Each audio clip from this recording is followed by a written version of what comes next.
हे श्री राम, ये बालक बहुत कष्ट में है।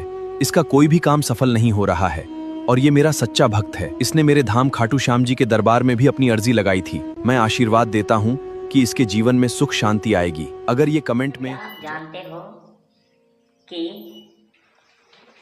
रावण ने लक्ष्मण को अंतिम समय में क्या उपदेश दिए?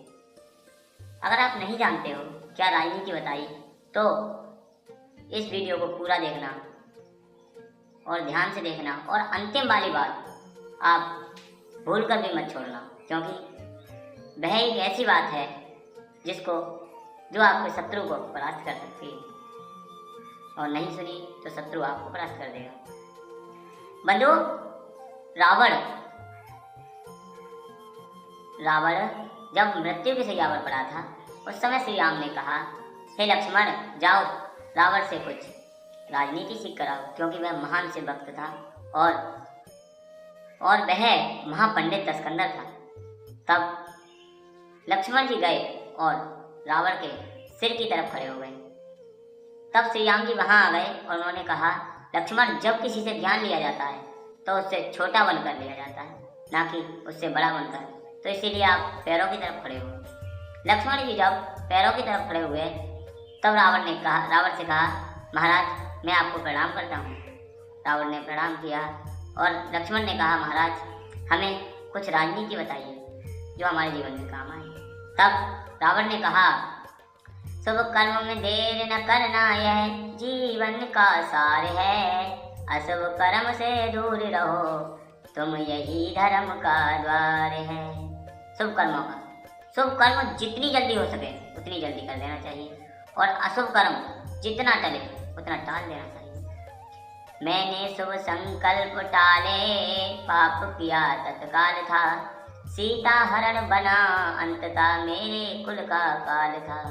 मैंने शुभ कर्म को टालता रहा और अशुभ काम सीता हरण को तत्काल कर डाला। यही मेरी कुल के नाश का कारण बना।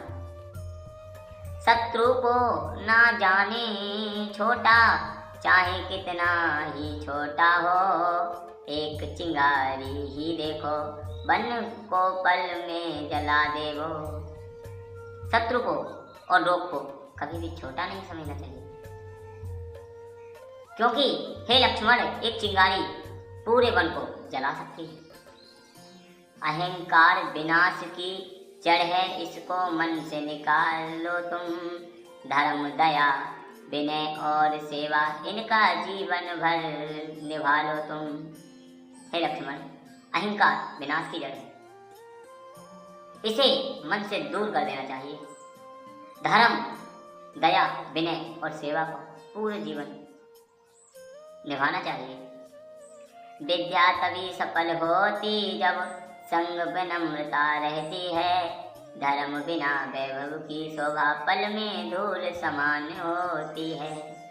विद्या तभी सफल होती है, हे लक्ष्मण, विद्या तभी सफल होती है जब संग में विनम्रता और बिना धर्म के मान, बढ़ाई, वैभव की शोभा सब धूल के समान है। हे लक्ष्मण, यह बात बड़े ध्यान से सुनना, क्योंकि ये बहुत ध्यान रखने योग्य बात है। कभी भी युद्ध क्षेत्र में अपने शत्रु को अपना शस्त्र नहीं देना चाहिए, नहीं तो वह किसी भी अवस्था में आपको मार सकता है। साथियों, ये बात बहुत ही इम्पोर्टेंट है, बहुत ही आवश्यकतामंद है। आपको यह कथा कैसी लगी कमेंट में जरूर बताएं, और साथियों, कमेंट में जय श्री राम लिखकर जरूर बताएं, और जय सिया राम लिखना ना भूलें, और चैनल को लाइक करें, शेयर करें, सब्सक्राइब